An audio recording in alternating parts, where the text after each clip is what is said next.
الحمد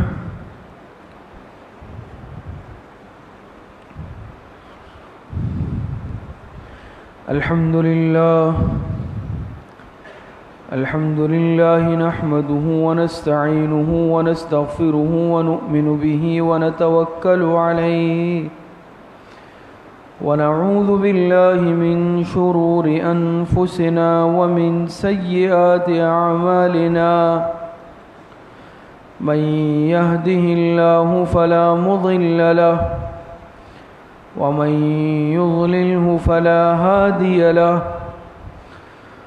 ونشهد أن لا إله إلا الله وحده لا شريك له ونشهد أن سيدنا وسندنا ونبينا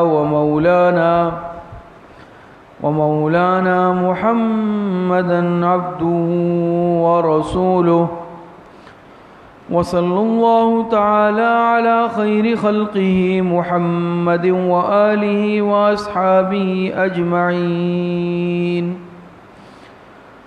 أما بعد فأعوذ بالله من الشيطان الرجيم بسم الله الرحمن الرحيم قال الله تبارك وتعالى لقد كان لكم في رسول الله أسوة حسنة وقال الله تبارك وتعالى من يطع الرسول فقد أطاع الله وقال الله تبارك وتعالى ومن يطع الله ورسوله فقد فاز فوزا عظيما وقال عليكم بسنتي وسنة الخلفاء الراشدين المهديين صدق الله العظيم. تمام حضرات ایک مرتبہ درود شریف پڑھ لیجیے. اللهم صل على محمد وعلى آل محمد كما صليت على إبراهيم وعلى آل إبراهيم إنك حميد مجيد. اللهم بارك على محمد وعلى آل محمد كما باركت على إبراهيم وعلى آل إبراهيم إنك حميد مجيد. محترم دوستو، بھائیو اور بزرگوں،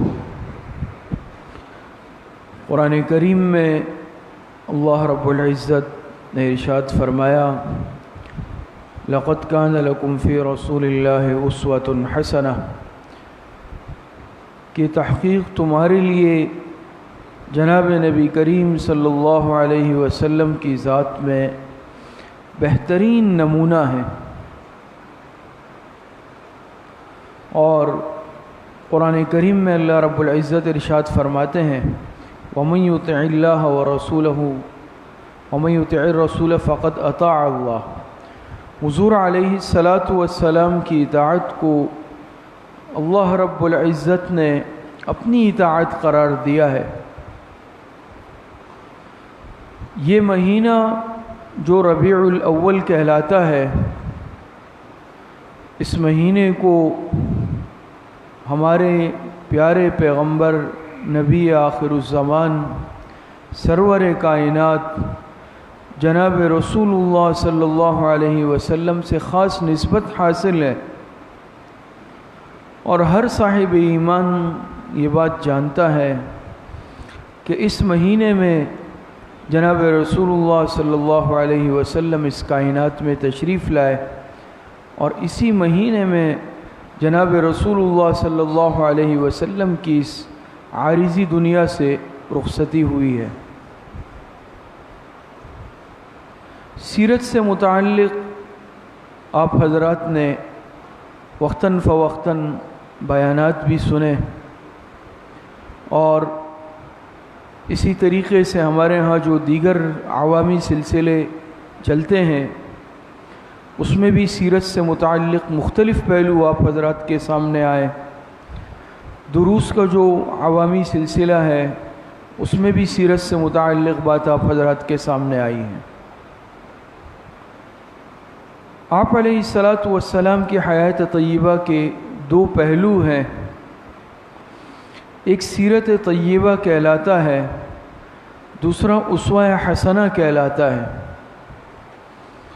اور الحمدللہ آپ حضرات کے لیے اور اسی طرح خواتین کے لیے بھی گزشتہ سالوں میں سیرت طیبہ سے متعلق بھی نشستیں ہوئی اور باقاعدہ پروجیکٹر کے ذریعے حضور علیہ الصلاۃ والسلام کی مبارک سیرت آپ حضرات کے سامنے بیان کی گئی۔ اس سلسلے کی تکمیل کے بعد پھر اسوہ حسنہ کا سلسلہ شروع ہوا اور الحمدللہ اسوہ حسنہ کے سلسلے کو بھی مکمل کیا گیا۔ تو حضور علیہ الصلاۃ والسلام کی حیات طیبہ کا جو یہ پہلو ہے اسوہ حسنہ، اس پر انشاءاللہ کچھ معروضات پیش کریں گے۔ ایک صاحب ایمان کے لیے جس طرح حضور علیہ الصلاۃ والسلام کی سیرت طیبہ سے واقف ہونا، معلومات رکھنا ضروری ہے، اسی طریقے سے ہر صاحب ایمان کے لیے یہ بھی ضروری ہے کہ وہ حضور علیہ الصلاۃ والسلام کی اسوہ حسنہ سے مکمل طور پر واقف بھی ہو اور اس پر مکمل طور پر عامل بھی ہو، اس پر عمل کرنے والا ہو۔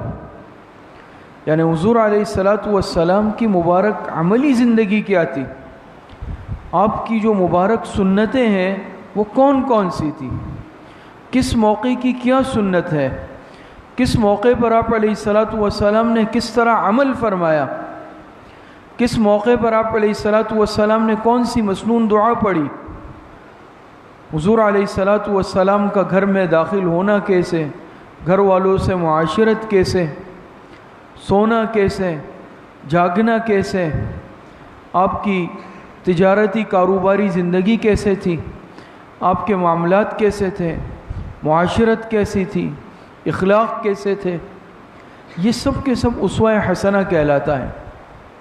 اور قرآن کریم کی آیت آپ حضرات کے سامنے آئی کہ لَقَدْ كَانَ لَكُمْ فِي رَسُولِ اللَّهِ أُسْوَةٌ حَسَنَةٌ۔ آج مختلف قومیں مختلف شخصیتوں کو اپنا آئیڈیل بناتی ہیں، لیکن ایک مسلمان کے لیے، صاحب ایمان کے لیے یاد رکھیں کہ آئیڈیل ذات، آئیڈیل شخصیت جناب رسول اللہ صلی اللہ علیہ وسلم کی ذات گرامی کے علاوہ کوئی نہیں ہو سکتی۔ اور علماء نے لکھا ہے کہ دنیا میں سب سے کامل ذات، کامل ہستی وہ جناب رسول اللہ صلی اللہ علیہ وسلم کی ہے۔ قرآن کریم کی آیت آپ نے سنی ہوگی کہ الیوم اکملت لکم دینکم واتممت علیکم نعمتی ورضیت لکم الاسلام دینا۔ اور اسی طرح آپ کو معلوم ہے کہ حضور علیہ الصلاۃ والسلام نے صحابہ سے پوچھا غالباً حجۃ الوداع کے موقع پر کہ کیا میں جو پیغام لایا تھا وہ میں نے تمہیں پہنچا نہیں دیا، میں نے اپنے فریضہ ادا نہیں کر دیا؟ 1.25 لاکھ کم و بیش صحابہ جمع تھے، سب نے کہا کہ آپ نے اپنا فریضہ ادا کر دیا۔ تو کامل ذات، کامل ہستی، کامل شخصیت اس دنیا میں وہ جناب رسول اللہ صلی اللہ علیہ وسلم کی۔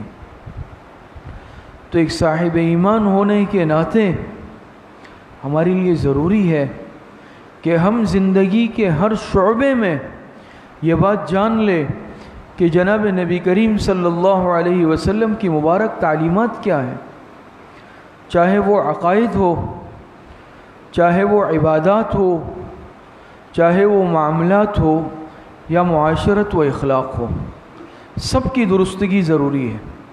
اور آپ جانتے ہیں کہ دین ان تمام شعبوں کا نام ہے اور ہر شعبے میں درستگی ضروری ہے، ہر عمل میں حضور علیہ الصلاۃ والسلام کی اتباع ضروری ہے۔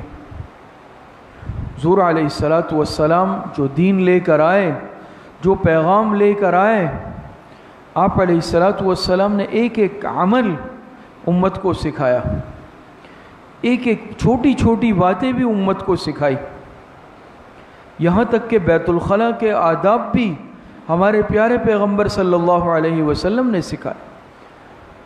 تو اب اگر ایک انسان ایک آزاد زندگی گزارے، اس کو معلوم نہیں ہے کہ کھانا میں کھا رہا ہوں حضور علیہ الصلاۃ والسلام نے کس طرح کھایا، آپ کی کھانے کی سنتیں کیا ہے؟ تو ایک انسان اور جانور کے کھانے میں کیا فرق ہے؟ بیت الخلاء میں داخل ہونا ہے، جس طرح جی چاہا داخل ہو گیا، لیکن ایک صاحب ایمان یہ جانتا ہے اور یہ سیکھتا ہے کہ بیت الخلاء میں داخل ہوتے وقت کون سا پیر رکھنا ہے، دعا کون سی پڑھنی ہے، باہر نکلتے وقت پہلے کون سا پیر رکھنا ہے، باہر نکلتے وقت کی دعا کون سی ہے، راستے میں چلنے کے آداب کیا ہے، گھر والوں سے بات چیت کے آداب کیا ہیں، ایک ایک چیز صاحب ایمان کے ذمہ لازم ہے۔ لیکن آج دیکھ لیں ہماری زندگی کس قدر غفلت والی زندگی ہے کہ آج ہم سنتوں سے ناآشنا ہیں۔ حضور علیہ السلام کی سنتوں پر آج کا مسلمان عامل نہیں ہے، بلکہ معلوم ہی نہیں ہے۔ عمل تو علم کے بعد آئے گا کہ پہلے میں یہ جان لوں کہ حضور علیہ السلام کا مبارک اسوہ کیا تھا، کس موقع پر آپ علیہ السلام نے کیا عمل فرمایا، کس موقع پر آپ علیہ السلام نے کون سی دعا پڑھی ہے، آپ نے کس طرح کا عمل فرمایا، آپ کی ہدایات اور ارشادات مبارکہ اس سلسلے میں کیا ہے۔ تو یاد رکھیں زندگی کے ہر شعبے میں ہمارے لیے رہنمائی موجود ہے، زندگی کے ہر شعبے میں ہمارے لیے رہنمائی موجود ہے۔ قرآن کریم میں اللہ رب العزت ارشاد فرماتے ہیں لَقَدْ جَاءَكُم مِّنَ اللَّهِ نُورٌ وَكِتَابٌ مُّبِينٌ، کہ تحقیق تمہارے پاس اللہ پاک کی طرف سے آئی ہے کیا؟ روشنی، نور یعنی روشنی، وکتاب مبین اور واضح کتاب، کھلی کتاب۔ کتاب سے مراد قرآن کریم ہے۔ دو چیزیں ملی ہے اس امت کو، ایک قرآن کریم جو وحی متلو کہلاتا ہے، لیکن اس سے پہلے آیت میں کیا ہے، ساتھ کیا فرمایا؟ نور و کتاب مبین۔ نور سے مراد کیا ہے؟ نور سے مراد جناب رسول اللہ صلی اللہ علیہ وسلم کی مبارک تعلیمات، آپ علیہ السلام کی روشن تعلیمات مراد ہیں۔ صرف کتاب کا ہونا یہ کافی نہیں تھا، کیونکہ ہم ظاہری بات ہے یہ استطاعت، یہ استعداد تو ہم میں نہیں تھی کہ بغیر پیغمبر کے واسطے کے ہم کتاب سمجھ لیتے۔ تو قرآن کریم بھی بھیجا، لیکن اس کی تعلیمات کے لیے، اس کو سمجھانے کے لیے پیغمبر بھی بھیجے۔ تو حضور علیہ السلام اس امت میں آنے والے سب سے آخری پیغمبر، اور یاد رکھے آپ کی تعلیمات پوری کائنات کے لیے، خاص علاقے کے لیے نہیں۔ سابقہ پیغمبر آئے تو اکثر خاص علاقوں کے لیے، خاص ملکوں کے لیے، لیکن جناب نبی کریم صلی اللہ علیہ وسلم پوری دنیا کے لیے پیغمبر ہے، اور آپ کی یہ تعلیمات بھی پورے عالم کے لیے ہے، مخصوص علاقے کے لیے نہیں۔ تو ہم قرآن کریم کو سمجھیں گے حضور علیہ السلام کے مبارک ارشادات کی روشنی میں، احادیث مبارکہ کی روشنی میں، آپ کی تعلیمات اور آپ کے سنتوں کی روشنی میں، آپ کی تشریحات کی روشنی میں۔ تو عرض یہ کر رہا تھا کہ آج ضروری ہے کہ ہم سنتوں کو اپنانے والے بن جائیں، ہماری عملی زندگی بھی جناب نبی کریم صلی اللہ علیہ وسلم کے مبارک طریقے پر ہو، مبارک طرز پر ہو۔ حضرت جنید بغدادی رحمۃ اللہ علیہ کے پاس ایک شخص آیا، اور حضرت جنید بغدادی رحمۃ اللہ علیہ کی خدمت میں رہا اپنے تزکیہ اور اصلاح کے لیے، کافی عرصہ رہا، اور جب واپس جانے لگا تو حضرت جنید بغدادی رحمۃ اللہ علیہ سے عرض کیا کہ حضرت میں اتنا عرصہ آپ کے ساتھ رہا، لیکن میں نے آپ سے کوئی کرامت نہیں دیکھی، کوئی ایسی نئی بات نہیں دیکھی۔ آج کل تو ہم لوگ اس چیزوں کا شوق رکھتے ہیں نا، آج ہمارے نزدیک تو بزرگ وہی ہے جو کوئی ایسا تماشا دکھا دے، کوئی کرامت دکھا دے، ہم اس کو بس بزرگ مانتے ہیں۔ تو کہا کہ میں نے آپ سے کوئی کرامتی صادر ہوتے ہوئے نہیں دیکھی، اتنا عرصہ رہا۔ حضرت جنید بغدادی رحمۃ اللہ علیہ نے فرمایا کہ اچھا یہ بتاؤ اتنے عرصے میں تم نے مجھ سے کوئی خلاف سنت عمل دیکھا ہوتے ہوئے؟ تو مرید نے کہا کہ نہیں، میں نے کوئی خلاف سنت عمل نہیں دیکھا۔ تو حضرت جنید بغدادی رحمۃ اللہ علیہ نے فرمایا کہ تمہیں کرامتوں کی تلاش ہے، لیکن تم یہ نہیں دیکھتے کہ میری زندگی میں تم نے کوئی خلاف سنت عمل نہیں دیکھا. سنت سے بڑھ کر کوئی عمل ہو سکتا ہے؟ تو یاد رکھے سنت سے بڑھ کر کوئی عمل نہیں ہو سکتا. اور جس شخص کی زندگی سنت کے مطابق نہ ہو، سنت سے خالی ہو، وہ چاہے کتنا ہی بڑا ولایت کا دعویٰ کر لے، کتنی بزرگی کا دعویٰ کر لے، وہ اپنے اس دعوے میں سچا نہیں ہوگا. کیوں؟ یاد رکھیں کہ تقویٰ، پرہیزگاری، دیانت، ولایت، بزرگی، کامل ایمان، اس کا مدار اتباع سنت میں ہے. دیکھا یہ جائے گا کہ یہ شخص حضور علیہ الصلاۃ والسلام کی سنتوں کا کس قدر اہتمام کرتا ہے، اور اس کی زندگی میں حضور علیہ الصلاۃ والسلام کی سنتوں کا کس قدر اہتمام ہے. یہ اصل چیز ہے. آپ صحابہ کی زندگیاں دیکھ لینا، وہاں تکلفات کا، ظاہری چیزوں کا اور منانے کا، ان چیزوں کا تصور نہیں تھا. میں عرض کرتا ہوں ہمیشہ کہ ہمارے دین اسلام میں اپنانے کا تصور ہے، منانے کا تصور ہمیں دین اسلام نے نہیں دیا. ہمیں اپنانے کا، کہ ہم حضور علیہ السلام کی سیرت کو بھی اپنائیں، حضور علیہ السلام کی صورت کو بھی اپنائیں، آپ کے اسوہ کو بھی اپنائیں، آپ کے مشن اور ہدف کو بھی اپنائیں گے. یہ اصل کمال ہے کہ حضور علیہ الصلاۃ والسلام کی مبارک سنتیں ہماری زندگی میں آ جائے. میرا ظاہر بھی حضور علیہ الصلاۃ والسلام کے صورت کے مطابق ہو، میرا باطن بھی حضور علیہ الصلاۃ والسلام کے سنت کے مطابق ہو. آج یہ دیکھنا ہوگا.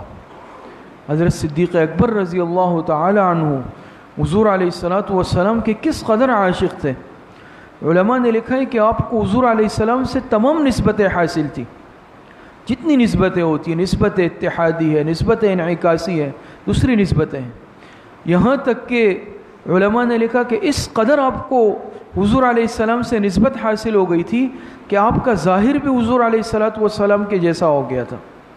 اسی لیے آپ نے واقعہ سنا ہوگا، سیرت میں پڑھا ہوگا، جب ہجرت کے موقع پر حضور علیہ الصلاۃ والسلام مدینہ تشریف لے جانے لگے تو اپنے ساتھ کس کو لیا؟ حضرت ابوبکر صدیق رضی اللہ عنہ کو، اور کوئی نہیں تھا. جب مدینہ کے قریب پہنچے، مدینے والے استقبال کے لیے نکلے تھے، تو حضور علیہ الصلاۃ والسلام کو جنہوں نے اس سے پہلے نہیں دیکھا، پہچانتے نہیں تھے، تو حضور علیہ السلام اور حضرت ابوبکر صدیق رضی اللہ عنہ ساتھ ساتھ تھے.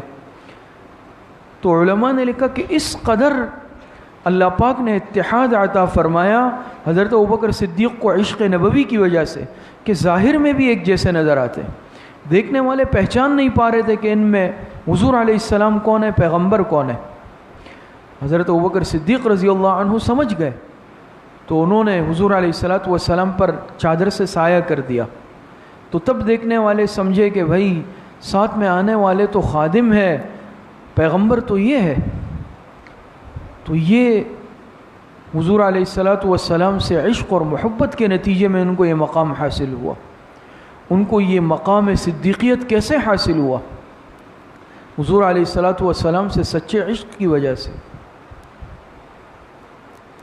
حضرت عبداللہ ابن عمر رضی اللہ تعالی عنہما سفر پر جا رہے تھے، راستے میں سواری پر تھے، ایک مقام آیا، وہاں پر سواری سے اتر گئے اور جا کر کچھ دور جا کر خلوت میں ایک جگہ تھوڑی دیر بیٹھ گئے، جیسے انسان قضائے حاجت کے لیے بیٹھتا ہے، پھر اٹھ کے واپس آ گئے. ساتھیوں نے عرض کی کہ حضرت کیا وجہ تھی کہ آپ کو یعنی کوئی تقاضا بھی نہیں تھا، اس کے باوجود آپ گئے اور وہاں بس کچھ دیر بیٹھ کے؟ تو حضرت عبداللہ ابن عمر رضی اللہ تعالیٰ عنہ نے فرمایا کہ میں حضور علیہ الصلاۃ والسلام کے ساتھ ایک مرتبہ سفر میں تھا، اس مقام پہ جناب نبی کریم صلی اللہ علیہ وسلم سواری سے اترے اور آپ قضائے حاجت کے لیے تشریف لے گئے تھے، تو میں اس میں ایک ظاہری حضور علیہ الصلاۃ والسلام کی مشابہت کرنا چاہتا تھا کہ مجھے اس عمل میں بھی حضور علیہ السلام سے مشابہت حاصل ہو جائے. تو آپ اندازہ لگائیں کہ صحابہ اکرام رضوان اللہ علیہم مجمعین کو سنتوں کا کس قدر اہتمام تھا. اور بلکہ ظاہری اعمال میں بھی ایک عمل تو وہ ہے جو سنت ہے، آپ علیہ الصلاۃ والسلام نے ارشاد فرمایا، تاکید فرمائی. ایک بعض وہ چیزیں ہیں کہ اس میں جیسے میں نے عرض کیا نا کہ آپ علیہ السلام قضائے حاجت کے لیے تشریف لے گئے، اب یہ اس طرح کی تو سنت نہیں ہے کہ ہر انسان کے لیے اس کی اتباع ضروری ہے، لیکن صحابہ اس طرح کے اعمال کی بھی پیروی کرتے تھے۔ اتنا عشق میں صحابہ ڈوبے ہوئے تھے حضور علیہ السلام کی کہ جو عمل آپ علیہ السلام سے صادر ہوتے ہوئے دیکھا اس کو اپنا لیا، اس کو لے لیا، اس کو اپنے سینے سے لگا لیا، اس پر عمل کرنے والے بن گئے۔ آج ہماری زندگی سنتوں سے خالی ہے۔ ایک شخص نے، ایران کے رہنے والے ایک بزرگ تھے، انہوں نے کسی شاعر کی شاعری پڑھی فارسی میں، شاعر بھی ایرانی تھے، ان کو وہ اشعار بہت پسند آئے۔ تو جب پسند آئے، بعض مرتبہ انسان ہے اس کے دل چاہتا ہے کوئی انسان کتاب پڑھ لیتا ہے، اشعار پڑھ لیتا ہے، کسی کی سوانح پڑھ لیتا ہے، بعض مرتبہ دل میں جذبہ آتا ہے کہ میں ان صاحب کو دیکھ لوں، ایسا ہوتا ہے۔ تو انہوں نے معلومات لی اور اس شاعر سے ملاقات کے لیے سفر کیا، ان کے شہر گئے، ان کے علاقے میں گئے، دور دراز معلومات لی۔ کسی نے کہا کہ وہ یہ حجام کی دکان پہ ہے۔ جب گئے دیکھا تو وہ شاعر حجام کی دکان میں کرسی پر بیٹھ کر داڑھی منڈا رہے تھے۔ تو اس بزرگ نے دیکھا، انہیں بڑا دکھ ہوا کہ میں ان سے اتنا متاثر ہوا ان کے اشعار سے، یہ تو حضور علیہ السلام کی مبارک سنت پہ اس طرح چلوا رہے ہیں۔ انہوں نے کہا کہ آغا ریش می تراشی، آغا ریش می تراشی، آغا بڑے بزرگ کو کہتے ہیں فارسی میں، کہ بزرگ تم کیوں داڑھی منڈوا رہے ہو؟ تو شاعر نے کہا کہ ریش می تراشی بلے دل را کسے می خراشی، داڑھی منڈوا رہا ہوں، کسی کے دل کو تو تکلیف نہیں پہنچا رہا، کسی کا دل تو نہیں منڈوا رہا۔ تو اس بزرگ نے کہا کہ دل رسول اللہ صلی اللہ علیہ وسلم را می خراشی، تم تو پیغمبر خدا صلی اللہ علیہ وسلم کے دل کو تکلیف پہنچا رہے ہو۔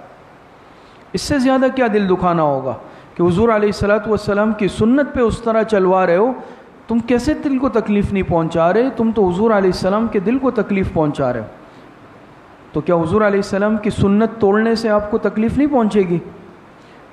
تو وہ سمجھ گئے، ان کی آنکھیں کھل گئی۔ انہوں نے کہا جزاک اللہ کے چشمم باز کر دی، مرا باجان جا ہمراز کر دی۔ شاعر نے کہا توبہ تائب ہوئے، سمجھ گئے کہ مجھ سے بڑی غلطی ہوئی ہے۔ کہا کہ جزاک اللہ کے چشمم باز کر دی، تمہیں اللہ پاک جزائے خیر دے، تم نے میری آنکھیں کھول دی اور مجھے جانے جان سے ہمراز کر دیا۔ یہ حقیقت ہے۔ آج کس طرح حضور علیہ السلام کی مبارک سنتوں کو ہم پامال کر رہے ہیں۔ آج اپنی مرضی اور خواہشات پر چلنے کو ہم سعادت سمجھ رہے ہیں۔ یاد رکھیں، دین اپنی مرضی پر، اپنے دل کی خواہش، اپنے دل کو خوش کرنے کا نام دین نہیں ہے۔ دین تو اللہ اور اس کے رسول کے احکامات پر چلنے کا نام ہے۔ اور یہ آج کوئی نہیں کہہ سکتا کہ بھئی اس میں میرے پاس کوئی رہنمائی دین کی طرف سے موجود نہیں ہے اس عمل میں۔ جب حضور علیہ السلام نے ایک چھوٹے عمل کی بھی سنت اور طریقہ بتایا تو کیا آپ علیہ السلام اس دن کے لیے کوئی طریقہ نہیں بتا سکتے تھے؟ اس طرح منانا ہے، اس طرح کرنا ہے، یہ عمل کرنا ہے، یہ عمل کرنا ہے۔ یقیناً ایسا ہوتا، کہیں ہمیں ایسا نہیں ملتا۔ منانے کا تصور نہیں ہے دین میں نے عرض کیا اپنانے کا تصور ہے۔ آج کے مسلمان کی زندگی حضور علیہ السلام کے سنتوں سے خالی ہے۔ آج صبح سے لے کے، صبح جاگنے کے بعد سے لے کے رات سونے تک ہم میں سے ہر شخص اپنا جائزہ لے لیں، مجھ سمیت، کہ میں کتنی سنتوں پر دن اور رات میں عمل کرتا ہوں۔ صبح جاگنے کے بعد میرے لیٹنے کا طریقہ سنت کے مطابق ہے؟ میں سونے کی دعا پڑھ کر سوتا ہوں، باوضو سوتا ہوں؟ میرے اٹھنے کا طریقہ حضور علیہ السلام کی سنت کے مطابق ہے؟ ہم نے اپنے بزرگوں کو دیکھا، اساتذہ کو، بڑوں کو، ایک ایک سنت کا اہتمام، ایک ایک معمولی سنت کا اہتمام۔ ہمارے بہت بڑے عالم گزرے ہیں ماضی قریب میں، حضرت مولانا عبد المجید لدھیانوی رحمۃ اللہ علیہ۔ یہ کیروڑ پکا پنجاب میں علاقہ ہے۔